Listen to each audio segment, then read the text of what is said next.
Au Pakistan, comme dans beaucoup de pays musulmans, l'alcool fait partie des choses haram et il est difficile de s'en procurer, ou ce n'est pas bien vu d'en consommer en public. Il n'y a donc pas vraiment de message d'information précis car c'est tabou. En France, comme dans beaucoup de pays européens, il est facile de se procurer de l'alcool qui est en vente libre, sauf pour les mineurs. Il y a une loi qui interdit aux magasins et aux bars ou restaurants de vendre ou de servir de l'alcool aux mineurs. Mais les adultes peuvent en acheter et en consommer librement. Il y a aussi en parallèle des informations sur les risques liés à la consommation d'alcool.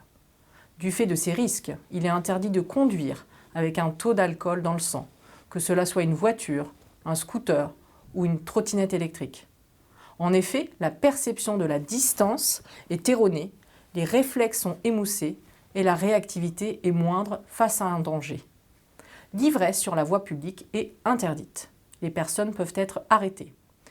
Il peut être interdit de consommer de l'alcool dans certains lieux, comme au travail. Mais alors, s'il y a autant de risques, pourquoi les gens en consomment-ils? On peut se demander.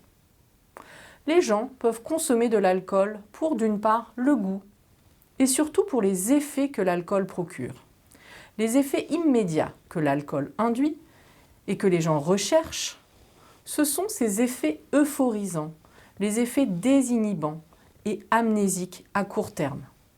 Vous pouvez vivre des situations difficiles, être inquiet par rapport à votre régularisation ou que votre famille vous manque.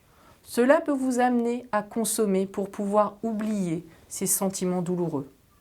Les dangers de la consommation excessive d'alcool peuvent être immédiats, à moyen ou long terme. Les dangers à court terme, en cas de consommation importante sur un temps court, sont le coma éthylique, l'hépatite alcoolique aiguë. Et les dangers à moyen ou long terme sont l'hépatite chronique jusqu'à la cirrhose du foie. Quant aux risques sociaux, le fait d'avoir une dépendance à l'alcool peut entraîner la perte de son travail, la perte des liens sociaux, des difficultés financières, car la personne ne peut plus travailler et avoir un revenu stable. Comment savoir si on consomme trop? Vous avez des mesures de la consommation d'alcool qui peuvent être faites, quel que soit l'alcool, dans un contenant adapté au type d'alcool, qui équivaut à 10 grammes d'alcool pur. Il faut savoir qu'il y a différents types d'alcool. Une image avec les différents types d'alcool vous sera présentée sur le site pour vous expliquer et pour que vous puissiez évaluer votre consommation d'alcool. Ce qu'il faut savoir aussi, c'est que les canettes de bière contiennent de l'alcool. Vous avez pu boire des canettes et vous dire « c'était sans alcool », alors qu'en réalité, cela contient de l'alcool. Certains signes peuvent vous alerter sur votre consommation.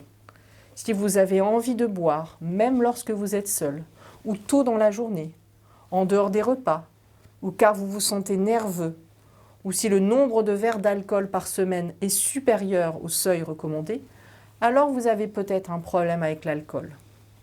Vous pouvez consulter des addictologues, des infirmières spécialisées en addictologie.